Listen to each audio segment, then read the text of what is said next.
नमस्कार, ये आकाशवाणी चंडीगढ़ है। अब आप प्रतिका से प्रादेशिक समाचार सुनिए। प्रधानमंत्री नरेंद्र मोदी कल सुबह 11 बजे आकाशवाणी पर मन की बात कार्यक्रम में देश विदेश के लोगों के साथ अपने विचार साझा करेंगे। ये इस मासिक कार्यक्रम की 113वीं कड़ी होगी। कार्यक्रम आकाशवाणी और दूरदर्शन के समूचे नेटवर्क, आकाशवाणी समाचार की वेबसाइट और मोबाइल ऐप पर भी उपलब्ध रहेगा। आकाशवाणी समाचार, दूरदर्शन समाचार, प्रधानमंत्री कार्यालय और सूचना एवं प्रसारण मंत्रालय की यूट्यूब चैनलों पर भी इस कार्यक्रम का सीधा प्रसारण किया जाएगा। आकाशवाणी पर हिंदी प्रसारण के तुरंत बाद ये कार्यक्रम क्षेत्रीय भाषाओं में भी प्रसारित किया जाएगा।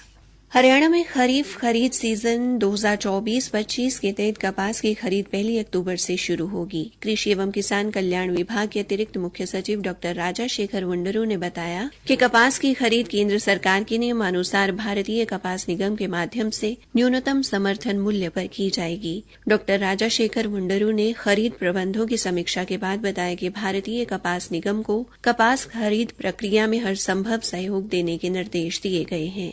उन्होंने कहा कि निगम और हरियाणा सरकार द्वारा खरीद के लिए सभी प्रकार की तैयारियां कर ली गई हैं। उन्होंने बताया कि खरीद के लिए 20 मंडियां बनाई गई हैं। हरियाणा में कपास की 2 किस्मों मीडियम लॉन्ग स्टेपल और लॉन्ग स्टेपल की खरीद की जाएगी। डॉक्टर वुंडरू ने बताया कि बैठक में हरियाणा सरकार द्वारा सभी फसलों की खरीद न्यूनतम समर्थन मूल्य पर करने के निर्णय के अनुसार अन्य फसलों की खरीद के लिए भी एजेंसियां नामित की गई हैं। बैठक में निर्णय लिया गया कि सोयाबीन, मक्का और ज्वार की 100% खरीद हैफेड द्वारा की जाएगी। इसके अलावा अन्य फसलों की खरीद हैफेड और अन्य खरीद एजेंसियों के माध्यम से 60-40 के अनुपात में की जाएगी। भारतीय खाद्य सुरक्षा एवं मानक प्राधिकरण ने खाद्य उत्पाद से जुड़े संचालकों, ई कॉमर्स प्लेटफॉर्म पर खाद्य उत्पाद से जुड़े संचालकों से दूध और दूध से बने उत्पादों की सभी पैकेजिंग से A1 और A2 के बारे में सभी दावे तत्काल हटाने के आदेश दिए हैं।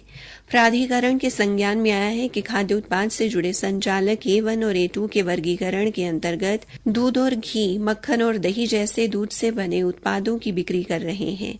प्राधिकरण ने कहा कि दूध में A1 और A2 का वर्गीकरण आवश्यक रूप से प्रोटीन के संबंध में होना चाहिए, इसलिए दूध वसा उत्पादों के संबंध में A2 का दावा भ्रामक है और ये प्रावधानों के अनुरूप नहीं है। हरियाणा कृषि विश्वविद्यालय हिसार के पंचकूला कृषि विज्ञान केंद्र और हरियाणा ग्रामीण आजीविका मिशन के आपसी सहयोग से फल, सब्जी व मोटे अनाज के प्रसंस्करण व प्रशिक्षण विषय पर बरवाला खंड के गांव रत्तेवाली में प्रशिक्षण शिविर का आयोजन किया गया। इस शिविर में 35 महिलाओं ने भाग लिया। शिविर में फल व सब्जी की कटाई के बाद होने वाले नुकसान को कम करने और मूल्य संवर्धन करके अच्छा लाभ कमाने के सभी पहलुओं के बारे विस्तार से बताया गया। गृह विज्ञान की प्रोफेसर डॉ अंजू मनोचा ने महिलाओं को मोटे अनाज की जरूरत व महत्व के बारे में बताया। उन्होंने विभिन्न प्रकार के उत्पाद जैसे बाजरे के लड्डू, बाजरे का चिल्ला और चौलाई के उत्पाद बनाकर दिखाए। जॉर्डन में चल रही अंडर 17 विश्व चैंपियनशिप में हरियाणा की जींद की बेटी पहलवान पुलकित कंदोला ने स्वर्ण पदक हासिल किया है। पुलकित ने रूस की पहलवान को कुश्ती के 65 किलोग्राम फ्री स्टाइल मुकाबले में 6-3 से हराकर यह पदक अपने नाम किया। जींद के उचाना हलके के बुडायन गांव की इस खिलाड़ी ने 2 साल पहले किर्गिस्तान में हुई एशियाई चैंपियनशिप में रजत पदक जीता था। भारतीय क्रिकेट खिलाड़ी शिखर धवन ने अंतर्राष्ट्रीय क्रिकेट के सभी 3 प्रारूपों से संन्यास लेने की घोषणा की है। सोशल मीडिया प्लेटफॉर्म पर एक वीडियो संदेश में धवन ने कहा कि वे क्रिकेट की अनगिनत यादें अपने साथ ले जा रहे हैं।